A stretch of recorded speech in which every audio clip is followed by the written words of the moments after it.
Hello everyone, welcome back to Ansarkari. Today we will be covering the newspaper for 15th of January 2025.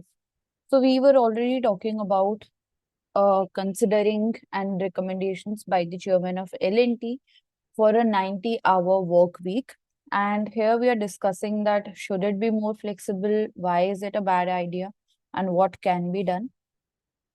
So the proposal for a 90-hour work week by an industry leader, it has sparked the debate around the balance between work and life, between productivity and also maintaining health. So global context में भी यहाँ पे बात की जा रही है that only the soldiers or military personnel, they have demanding schedules which are close to 90 hours. So most countries they aim for shorter and more productive work weeks. Even if we see the trends in Indian worker working sector, so India already leads globally in working hours and with an employee often putting in extra time. But productivity level जो है, it is not proportional to the hours which you are working on. As seen in the case of China, how the working hours evolved there. So China also transitioned from working week under 996, that is 9 a.m. to 9 p.m., 6 days a week. But they also faced similar productivity challenges. So if we are focusing on high skilled work, so higher productivity, it is linked with the investment in skill development and technology rather than working for extended hours. Also, we can provide incentives to the workers to encourage them, and salaries as they remain low in India, it can be said that that incentive, that motivation to put in extra effort is missing there. And as compared to the advanced economies, the work culture, it emphasizes that hours should be over outcome. So excessive working hours also can deteriorate the well-being of the employee and also his or her family and the overall productivity without addressing the structural efficiencies in the skill training or in the wages cannot solve this issue. So IMD, Indian Meteorological Department, it recently we recently celebrated 150 years of its contribution as a providing a reliable weather service, and how its role is evolving in the meteorological aspect, not only on the domestic level, but also at a global level. So we are upgrading the systems, we are also modernizing, we are using AI tools to improve the forecast for the rural, for the urban, and for the global users also. IMD, it is a recognized WMO, World Meteorological Organization Center,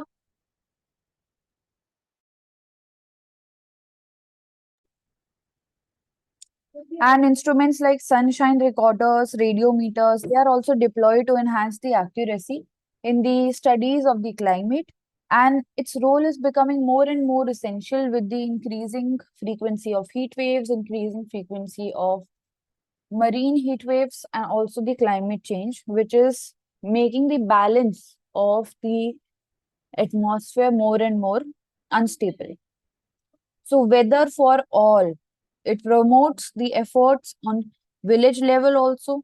We are also looking forward for village specific forecasting. Mobile apps are being utilized to aim and to make the meteorological insights more accessible to the farmers and to also the urban planners.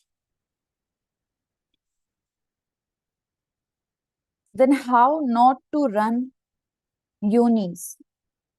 So regarding the new draft guidelines by the UGC for the Vice Chancellor's appointment, it has sparked a debate regarding how to balance the independence, autonomy of the higher education institutions.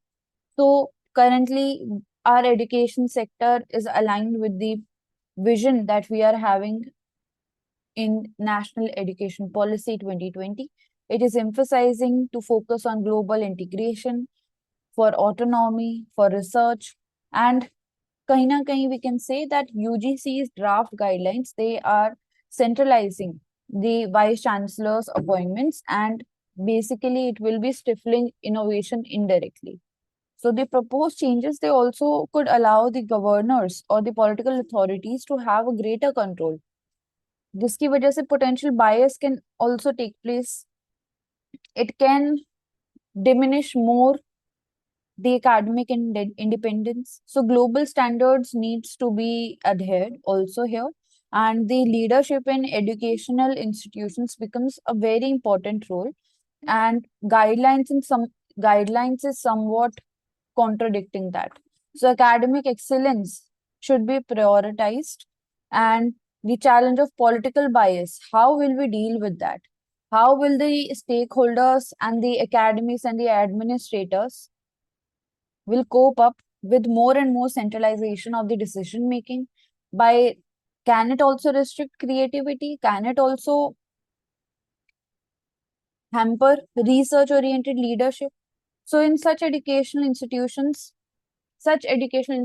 becomes very important, because they are training the upcoming workforce, the youth.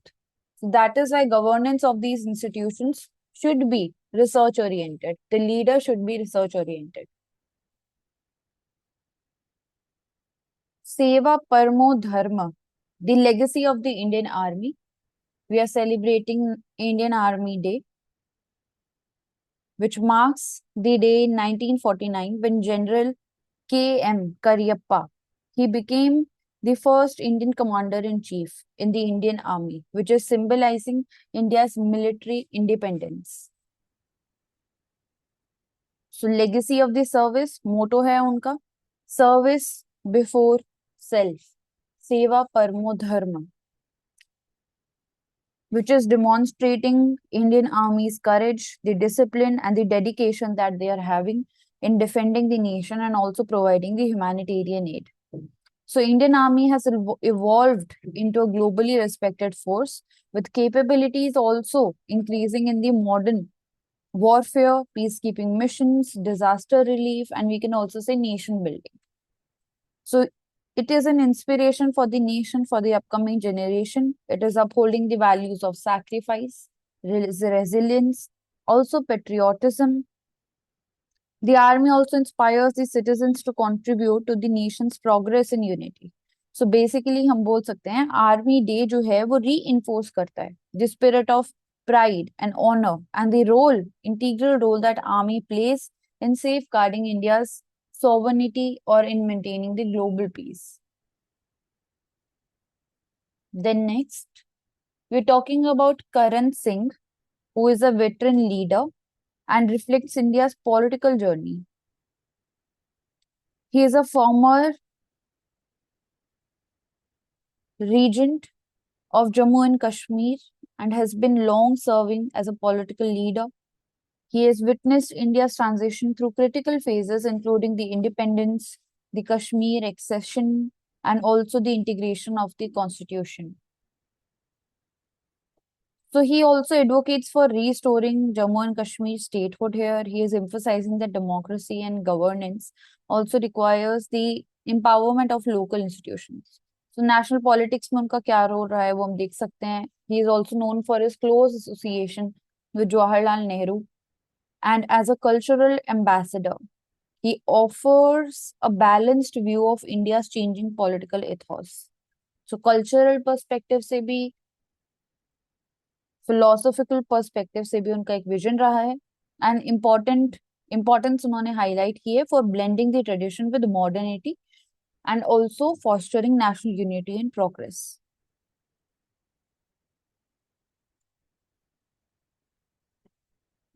Amrit Snan, 3.5 crore people at Mahakumbh. We are seeing a unique spiritual and economical dimension of the event. Over 3.5 crore devotees, they gathered at the Triveni Sangam. Triveni Sangam for geography becomes important. That is the confluence of three rivers, as said, Ganga, Yamuna, and are believed to be mythical Saraswati River. For Amrit Snan, ritual is held at it was held on Makar Sankranti. The event is also highlighting the deep roots of our culture. Bathing in the holy rivers, it is believed to cleanse the sins and bestow blessings. But from an administrative perspective, there were organizational challenges, the hurdles for logistics, for example, in maintaining sanitation, controlling the crowd, accommodation for the pilgrims, staying at the Mela on ground, जिसके लिए हमने technology का भी integration किया है to make sure हम smoothly and safety को prioritise करके इस बड़े इवेंट को आगे बढ़ाएं. The Mela is also confluence of faith, culture, and the aspiration for people not only from our nation but all around the world.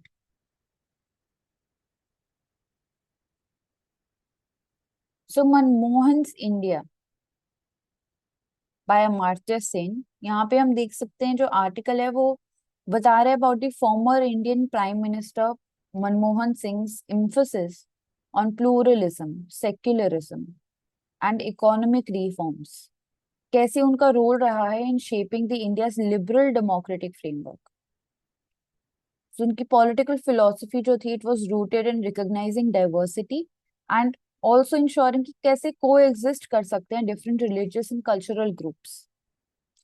कहीं ना कहीं उनकी जो अप्रोच थी to religion it reflects his secular ideas, separation of religion from politics. But is it really possible that religion and politics can be separated? Similar debate arises when we talk about ethics in politics. That can ethics and politics be entirely different? So, understanding the diversity and aligning with India's commitment to multilateralism, it basically reinforces the theories of liberalism, pluralism within the democracy. सो उनकी economic policies भी जो थी वो कहीं ना कहीं balance रखती थी between globalisation and also state intervention. So ethical leadership में एग्जाम्पल हो जाते हैं accountability in democracy, but challenges भी रहे हैं, क्रिटिसिज्म भी उन्होंने देखा है, perceived policy paralysis which reflects the difficulties of collision politics. Challenges रहे हैं to maintain the federal structure of the parliamentary democracies. IR perspective से बात करते हैं तो H1B वीजा जो कि हाईली स्किल्ड वर्कर्स के लिए होता है, it allows the employers to hire people. It focuses on broader technological and trade partnership. So Indian diaspora constitutes 70% of the beneficiaries of H1B visa. So India US relationship के लिए भी important issue हो जाता है and ये भी symbolize करता है कि इंडिया का इवॉल्विंग रिलेशनशिप है with US. It is transitioning from a client state to a strategic partner now. And इस शिफ्ट में रिफ्लेक्ट होता है एक realist approach in the international relations. AI, green energy, ये सभी दिखाते हैं कि डिफरेंट लेवल्स पे कोलैबोरेशन है दोनों ही नेशंस के बीच में. US China rivalry is intensifying somewhat. India is also positioning itself as a crucial player in balancing the global power. Raja Mohan also argues that leveraging this position to strengthen India's economic and strategic interests is important. He also advocates for economic diplomacy, for diversifying India's economic engagement and reducing the over reliance on a single country. So interdependence को encourage करना चाहिए, economic integration को encourage करना चाहिए rather than over reliance on a single country. So Amrit Snan Makar Sankranti को जो take place किया,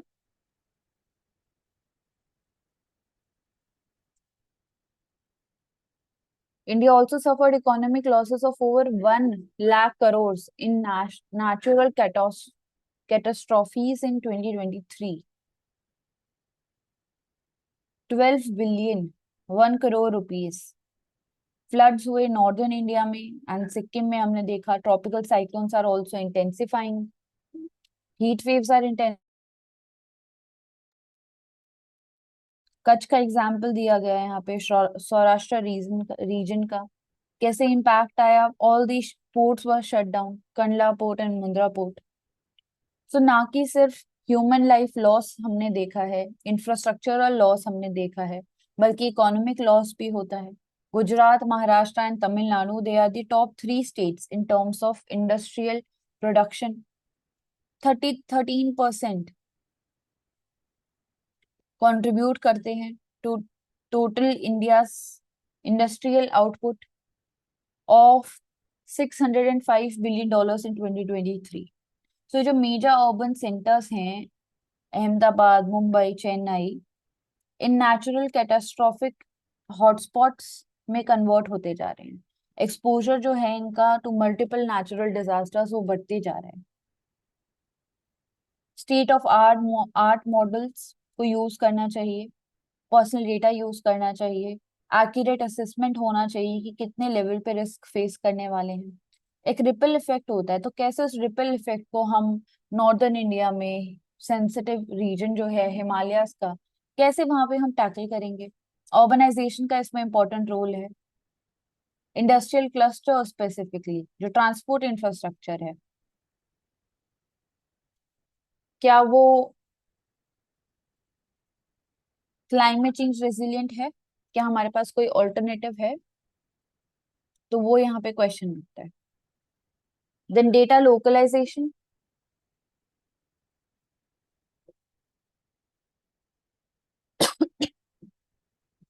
data localisation में हम वही बात कर रहे हैं कि कैसे पेरेंटल वेरिफिकेशन जो है उसको कैसे इफेक्टिव बना सकते हैं। हम हमें जब भी कंसेंट लेना होगा for age perspective, even as stated as introduced in the draft digital personal data protection rules 2025, तो सेल्फ डिक्लेरेशन पे कहीं ना कहीं डिपेंडेंसी है, जो कि कहीं ना कहीं एक लूप होल बन जाता है for even allowing children to use the content which is only for age above 18, they can access that online service. तो कैसे हम उस आर्किटेक्चर को ऑपरेशनल बनाएंगे, रिलायबल बनाएंगे, एंड जो कंसर्न्स हैं, जो डिपेंडेंसी है ऑफ सेल्फ डिक्लेरेशन, उसकी वजह से एक यूनिक चैलेंज उठता है कि जो चिल्ड्रन है they can also potentially falsify their age while signing up for the platforms. So जो लिमिटिंग कंटेंट है for the children, it may not have tech literate parents. तो चिल्ड्रंस के साथ साथ पेरेंट्स की लिटरेसी होना बहुत जरूरी है। Why is India warming slower?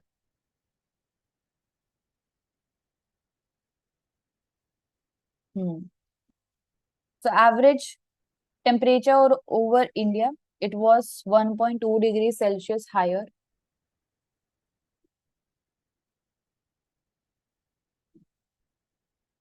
यहाँ पे हम देख भी सकते हैं चार्ट में, जब कंपेयर किया गया है वर्ल्ड को एंड इंडिया को। So WMO, world meteorological organisation, उन्होंने लास्ट वीक डिक्लेयर किया 2024 को as the warmest year on record. So India के भी जो एवरेज टेम्परेचर है in 2024, it was 1.2 degree Celsius higher than the pre industrial levels. एक slower warming rate है as compare to the global average, जहाँ पे रेट 1.6 डिग्री सेल्सियस है। तो क्या रीजन है इसके पीछे, अनइक्वल वार्मिंग क्यों देखी जा रही है ऐसे? सो स्लोअर वार्मिंग रेट है इन इंडिया, ज्योग्राफिकल फीचर्स इसमें इंपॉर्टेंट रोल हो सकता है। India's proximity to ocean, it moderates its warming as compared to the landlocked regions. Oceans have warmed at a slower pace, that is 0.9 degrees Celsius increase, and when which also it is also influencing India's temperature patterns. Aerosol concentration हो सकता है दूसरा example. Higher concentration of aerosol particles over the Indian region, it is also reducing the solar radiation absorption. So it is indirectly leading to a cooling effect that offsets the warming to some extent. Then green cover plays an important role. The agricultural practices plays an important role. They are also contributing to the stabilization of temperature. They are preventing effects like urban heat island effect.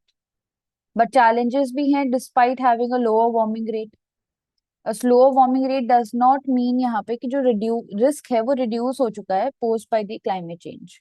India is still vulnerable to these extreme events जैसे कि cyclone, drought, floods.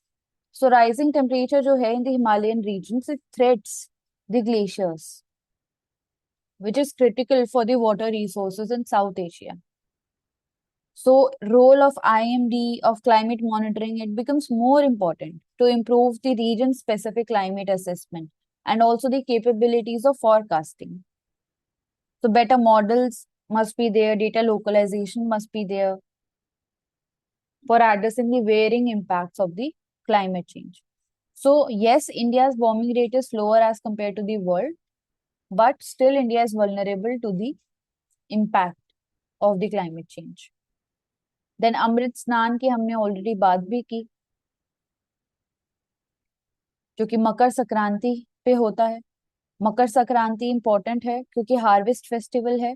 It marks the transition of the sun into a zodiac sign Capricorn, जिसको मकर बोलते हैं, and beginning start हो जाती है of longer days यहाँ से. ये भी सिग्निफाई करता है ये astronomically that the end of the winter solstice and we will be returning towards warmth and more sunlight. So cultural and spiritual significance है अमृत स्नान का.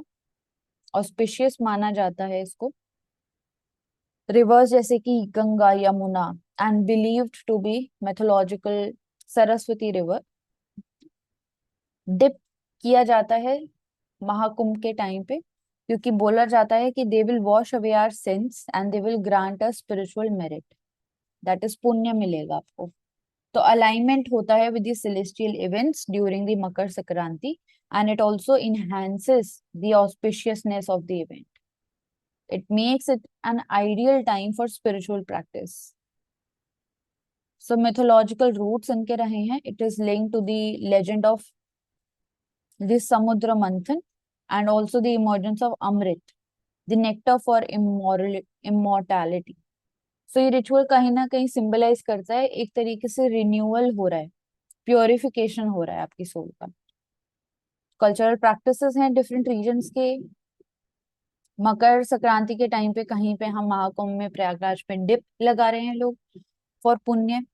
कहीं पे हम देखते हैं कि काइट फ्लाइंग होता है अहमदाबाद के पास. बॉन फायर कहीं पे होता है, Lohri. And also community feast कहीं पे किया जाता है. तो ये रिफ्लेक्ट करता है कि सेम फेस्टिवल को हम कितने तरीके से सेलिब्रेट करते हैं, कैसे यूनिटी इन डाइवर्सिटी को इंडिया हर एक दिन हर फेस्टिवल के साथ प्रमोट करता है. देन आर्मी डे हम ऑलरेडी डिस्कस भी कर चुके हैं, the importance of army. Next, issues in India and Bangladesh over the fencing of international border. तो रिसेंट हमने देखा बॉर्डर फेंसिंग से रिगार्डिंग डिसएग्रीमेंट है दोनों ही नेशंस के बीच में, डिस्प्यूट है over the construction of border fence in the certain reasons. Concern raise किए गए हैं by the Bangladesh over alignment and implication it will have on locals. So fencing also aims to curb the cross-border crimes, smuggling, illegal migration, but also faces opposition due to geographical and cultural sensitivity. Bangladesh ने concern raise किया है about the impact of fencing on the local communities and the historical dynamics of sharing the borders.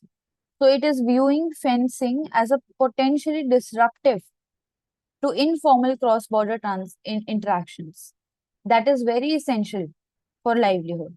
But India के perspective से बात करते हैं तो it is about human trafficking, smuggling, and overall a issue of concern for national security. That is why addressing it becomes our priority and it is very important.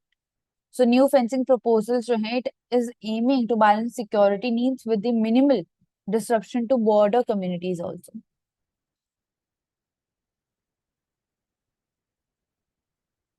So border, it was demarcated under 1947 Land Boundary Agreement, that is 100th Amendment Act. उसी के ऊपर 100th amendment act में हमने changes भी किए। Negotiation हुआ, geographical complexity है, and shifting the river courses it also makes the enforcement challenging. So periodic tension है जो अराइज होती रही है over the border related infrastructure projects. Diplomatic dialogue इसमें प्राइमरी बन जाता है एंड इम्पोर्टेंट बन जाता है, ताकि इस हिस्टोरिकल एंड रिच रिलेशन को हम मेंटेन कर पाए। So thank you so much everyone for joining. Keep watching and keep learning with Ansar Kari. Thank you.